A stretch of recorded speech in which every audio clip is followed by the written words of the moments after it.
Hello प्यारे दोस्त बच्चों, सुप्रभात। आज मैं कक्षा 8 को हिंदी में पाठ 8 का नाम सुना। पाठ 7 का नाम है कर्तव्य बोध। क्या है पाठ का नाम? कर्तव्य बोध। तो इसमें क्या लिखा है? इस रोचक कहानी में दो मित्र अपने वायदे के अनुसार 20 सालों के बाद निश्चित किए गए स्थान पर मिलते हैं। यानी इसमें दो मित्र हैं और उन्होंने वादा किया था कि हम धन कमाकर बड़े व्यक्ति बन जाएंगे और 20 साल बाद हम यहीं पर मिलेंगे। तो उनके बारे में बताया गया है। अब देखते हैं इस कहानी में क्या चीज़ दी गई है।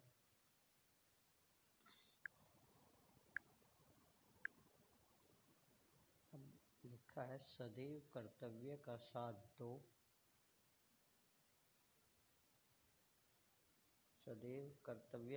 दो, निराशा कभी पास नहीं फटकेगी। हेलन केलर ने लिखा है कि सदैव कर्तव्य का साथ दो, निराशा कभी पास नहीं फटकेगी। तो अब पढ़ते हैं पाठ को। सिपाही अपनी प्रतिभाशाली मुस्तेज चाल में चहलकदमी कर रहा था। उस समय पर सड़क पर अधिक लोग नहीं थे, इसलिए उसकी यह चाल किसी पर रौब डालने के लिए नहीं थी। अभी रात के 8 ही बजे थे। लेकिन हवा के ठंडे झोंकों के साथ हल्की वर्षा के कारण मार्ग यानी रास्ता सुनसान था। रास्ते पर कोई भी आ जा नहीं रहा था। वह उस क्षेत्र की दुकानों के ताले देखता हुआ आ रहा था और लग रहा था मानो शांति का साम्राज्य उसकी उपस्थिति के कारण ही है। यानी उसकी ड्यूटी करने के कारण, पहरा देने के कारण ही शांति बनी हुई है। एक स्थान पर उसकी चाल धीमी हो गई। एक दुकान के दरवाजे पर उसे एक आकृति दिखी, यानी एक आकृति तस्वीर दिखाई दी, पिक्चर दिखाई दी, जिसके मुंह में अधजला सिगार था। सिगार यानी सिगरेट, बीड़ी। सिपाही उस ओर बढ़ा तो वह व्यक्ति बोला, कोई खास बात नहीं है, मैं एक मित्र की प्रतीक्षा कर रहा हूँ। यानी कोई खास बात नहीं है, मैं यहाँ अपने एक मित्र का इंतज़ार कर रहा हूँ। 20 साल पहले यहाँ पर एक रेस्तरां था, एक होटल था, और मैंने अपने मित्र से वादा किया था कि पूरे 20 साल बाद इसी स्थान पर हम लोग मिलेंगे। हाँ, सिपाही बोला, 5 साल पहले वह रेस्तरां बंद हो गया। यानी 5 साल पहले वह होटल, ढाबा जो भी था वो बंद हो गया। दुकान के दरवाजे पर खड़े आदमी ने अपना सिगार जलाया, अपनी सिगरेट जलाई, और प्रकाश में यानी रोशनी में सिपाही ने देखा कि उस व्यक्ति का रंग गोरा था। चौकोर आकार के मुखड़े पर आकर्षण आंखें थी और दाहिनी आंख के ऊपर चोट का निशान था। उसने गले में स्कार्फ पहन रखा था, ये स्कार्फ यानी मफलर, जिस पर हीरे जड़ा एक पिन लगा था।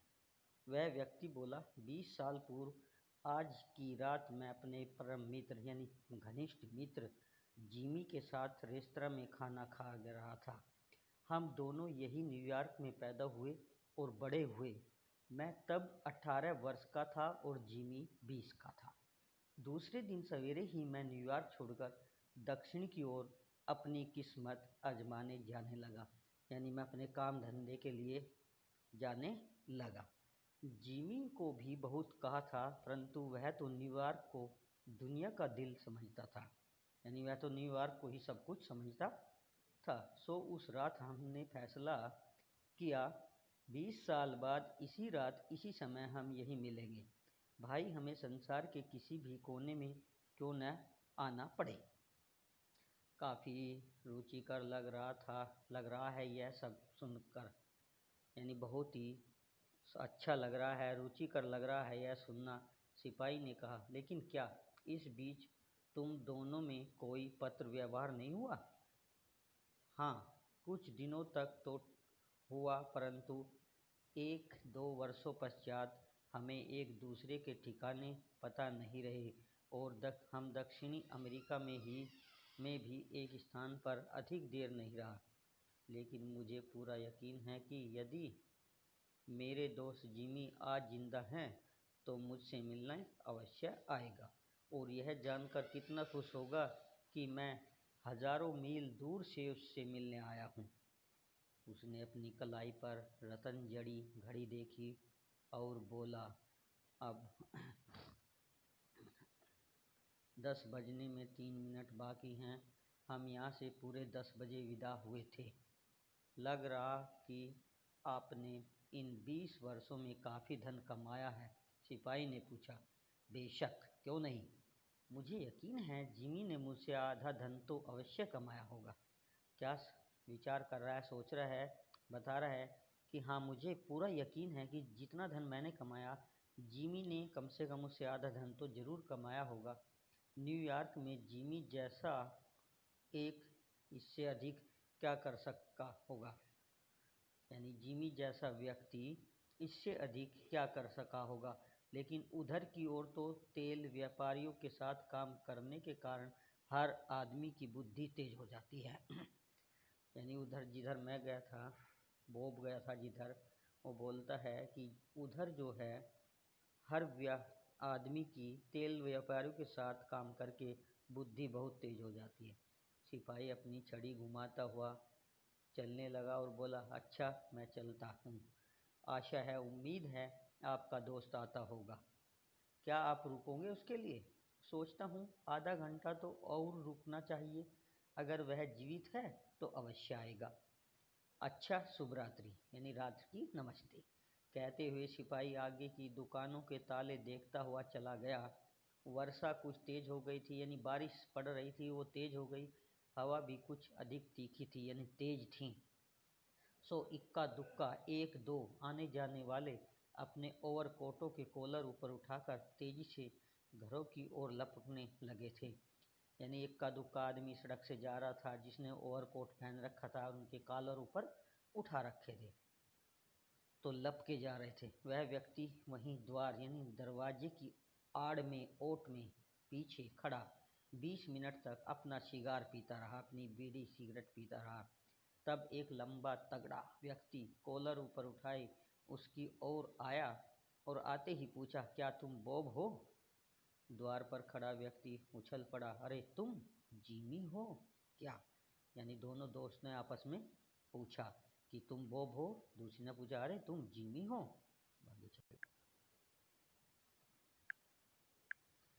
आगंतुक ने यानी आने वाले ने उसके दोनों हाथ थामकर कहा, क्या किस्मत है, क्या भाग्य है, तकदीर है। मुझे यकीन था कि तुम यहीं मिलोगे। 20 साल बहुत लंबा समय होता है, यानी 20 साल बहुत होते हैं। पुराना रेस्तरां तो समाप्त हो गया, पुराना जो होटल था वो समाप्त हो गया, वरना वहीं बैठकर खाना खाते।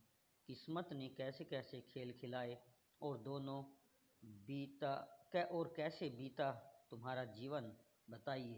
यानी तुम्हारे जीवन में क्या क्या घटनाएं घटी, कैसे बीता? बहुत बढ़िया, मुझे जीवन में सब कुछ मिला, लेकिन जिमी तुम बहुत बदल गए हो। लंबाई में भी 3-4 इंच बढ़ गए हो। 20 साल के बाद थोड़ा लंबा हो गया था। न्यूयॉर्क में तुम भी तो सफल रहे होंगे? खास नहीं, बस नगर की सेवाओं में मेरा भी कुछ योगदान रहा। यानी केवल नगर की मैं सेवा करता रहा, उनमें थोड़ा सा मेरा भी कुछ सहयोग रहा। चलो किसी और जगह बैठकर गप मारते हैं। दोनों व्यक्ति बाहाँ में बाहाँ यानी हाथों में हाथ डालते गपशप करते हुए मजाक करते हुए चलने लगे। जो व्यक्ति अपना भाग्य आजमाने न्यूयॉर्क छोड़कर गया था, वह बढ़ चढ़कर अपनी सफलता का राग अलाप रहा था, यानी अपनी सफलता के गीत गा रहा था, और दूसरा व्यक्ति उसकी बातों को सुन रहा था। चौराहे पर एक स्टोर के जगमगाते प्रकाश में, जगमगाती रोशनी में दोनों पहुंचे तो दोनों ने एक दूसरे को देखा और बोले, तुम जिमी नहीं लगते। 20 साल का समय तो बहुत है, लेकिन इतना नहीं कि एक आदमी की नाक ही बिल्कुल बदल जाए। लेकिन 20 साल में एक अच्छे आदमी को बुरा आदमी बनाने का सामर्थ्य तो है। यानी 20 साल में एक अच्छा आदमी बुरा आदमी तो बन सकता है, या बुरा आदमी अच्छा तो बन सकता है। यह कहकर उस लंबे व्यक्ति ने आगे कहा, आप पिछले 10 मिनट से बंदी बना लिए गए हैं। यानी आपको पकड़ लिया गया, आपको कैद कर लिया गया है मिस्टर सिल्वी बॉब। शिकागो से आपको पकड़ने के आदेश हमारे पास हैं। आप चुपचाप मेरे साथ चलें, इसी में आपकी भलाई है। हाँ, हमें मेरे पास एक पत्र, एक लिखा हुआ पर्चा है। मेरे पास एक लिखा हुआ पर्चा है जो आपको देने के लिए मुझे कहा गया है। इसे आप यहीं प्रकाश में पढ़ सकते हैं या आप इस पर्चे को यहीं रोशनी में पढ़ सकते हैं। पर्चे पर 2-4 पंक्तियाँ लिखी हुई थी और पर्चा समाप्त करने तक उसके हाथ कांप रहे थे। पर्चे में लिखा था, बॉब, मैं नियत समय पर यानी ठीक समय पर उसी स्थान पर तुमसे मिलने आया था जब तुमने अपना अपनी सिगरेट सुलगाई तो तुम्हारा चेहरा देखकर मुझे पता लग गया कि शिकागो से तुम्हें ही पकड़ने के लिए आदेश हुए हैं। इस कार्य को करने में मैंने स्वयं को असमर्थ पाया, यानी इस कार्य को मैं नहीं कर सकता था। अतः यहाँ थाने आकर किसी अन्य व्यक्ति को यह कार्य करने भेज रहा हूँ। Okay, O Henry. तो ये पाठ मैंने पढ़ा दिया गया है। अब आगे चलते हैं, इसको ध्यानपूर्वक पढ़ें, जो भी कार्य दिया जाए इसको स्वच्छ करें। अब आगे चलते हैं। लेखक परिचय, यानी लेखक के बारे में पढ़ना है। अब प्रसिद्ध अमेरिकी कहानीकार ओ हेनरी का जन्म 11 सितंबर 1862 ईस्वी में उत्तरी अमेरिका के उत्तरी कैरोलिना में हुआ था। उनका वास्तविक नाम विलियम सिडनी पोर्टर था। उन्होंने 600 कहानियाँ लिखी। इन कहानियों की सबसे बड़ी विशेषता इनमें आने वाले मोड़ तथा इनकी रोचक कलात्मक समाप्ति है। उनका देहावसान यानी उनकी मृत्यु न्यूयॉर्क में 5 जून 1910 में हुआ था, यानी 5 जून 1910 में उनकी मृत्यु हो गई थी। अब अभ्यास कार्य में है शब्दार्थ। मुस्तैद चुस्त अंदाज में, आगंतुक आने वाला, चहलकदमी धीरे धीरे चलना, सामर्थ्य शक्ति योग्यता अक्षमता, नियत निश्चित, रोब रुतबा दिखाना, अधिकार जताना, रतन जड़ित रतन जड़े हुए, सुनसान निर्जन,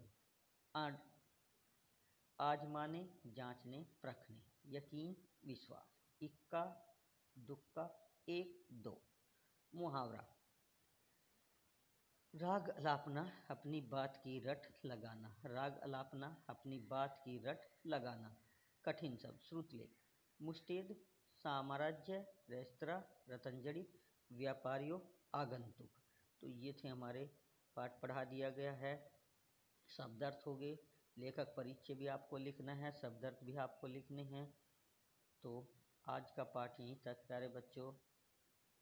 इस पाठ को आप ध्यानपूर्वक पढ़ें। कहानी है एक ये, और इसके शब्दार्थ, लेखक परिचय, कठिन शब्द, श्रुतलेख आप अपनी नोटबुक में करें। तब तक के लिए बच्चों धन्यवाद।